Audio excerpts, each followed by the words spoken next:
Hey, if you've ever felt like you're just stuck in a constant battle with procrastination, well, you are absolutely in the right place. Because we're about to dive into this really cool psychological trick that might just change everything for you. I mean, it's a question we've all asked ourselves, right? Why is just starting the hardest part? You've got the skills, you've got the time, but actually getting started, it can feel like you're trying to push a boulder uphill. So what's going on there? Oh, you totally know the feeling. That big project is looming, and all of a sudden, reorganizing your sock drawer seems like the most important thing you could possibly do. Or maybe you're scrolling on your phone, making another coffee, literally anything to avoid that one thing you know you need to do. It's this maddening mental block, and yeah, it's super frustrating.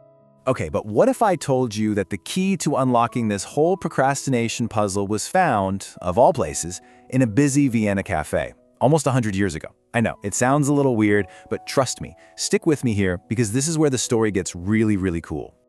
All right, so let's set the scene. It's the 1920s. We've got this brilliant Russian psychologist, Bluma Zeigarnik, and she's just sitting in this super busy, bustling cafe in Vienna, kind of watching the whole show, you know? The waiters buzzing around, it's organized chaos. And as she's watching, she starts to notice something kind of strange. The waiters, they had this incredible memory for all the unpaid orders. I'm talking long, complicated orders, multiple tables, and they weren't writing any of it down. It was perfect. But then, the second a table paid their bill, poof, it was like the order just vanished from their minds. They had no idea what that person had just eaten. So you see this wild mental switch, right? As long as the bill was open, an unfinished task, their memory was rock solid. But the moment that bill was paid, task complete, the memory was just gone, wiped clean.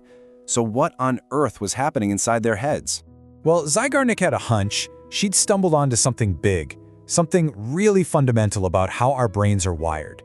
This wasn't just some weird quirk about waiters. No, this was about the incredible power of unfinished business. And that one observation in that cafe led to what we now call the Zeigarnik Effect.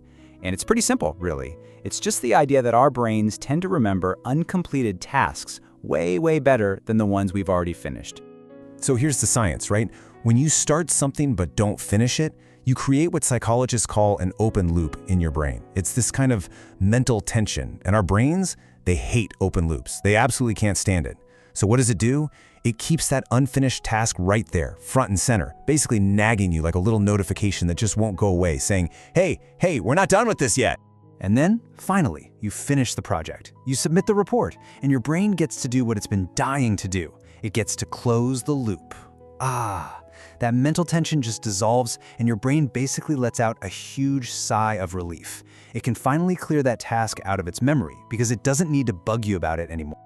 Okay, so this is all super interesting, right? But it's way more than just a cool theory. It's actually a weapon, a secret weapon we can use to finally beat that procrastination monster. So let's talk about how you can actually hack the Zeigarnik Effect and make it work for you instead of against you. Remember that feeling we talked about at the beginning? That giant project that feels so overwhelming you can't even start? Well, that's the heart of procrastination. The task just feels too big, too scary. So here's the trick. You have to completely change your goal. You have to stop focusing on finishing it. The strategy is almost ridiculously simple. It's often called the 5-minute rule. So step 1, pick that thing you've been putting off.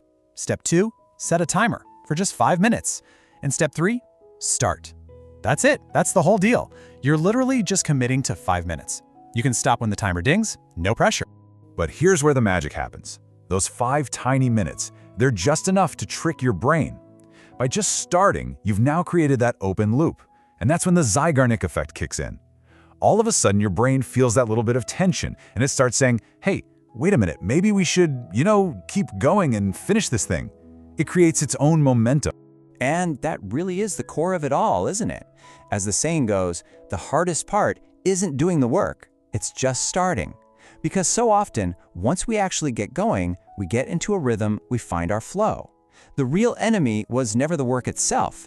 It was just overcoming that initial inertia. So, if you take one thing away from all this, let it be this. Change your goal. When you're staring down that huge project, your goal is not to finish the whole thing. Your goal is just to start. Just to do 5 minutes. That's it. You make the target so small, so easy, so non-threatening that your brain just can't come up with a good excuse to say no. So I'm going to leave you with a challenge, a question to put this whole thing into action like right now. Think about that one task you've been avoiding. What are you going to start for just 5 minutes today?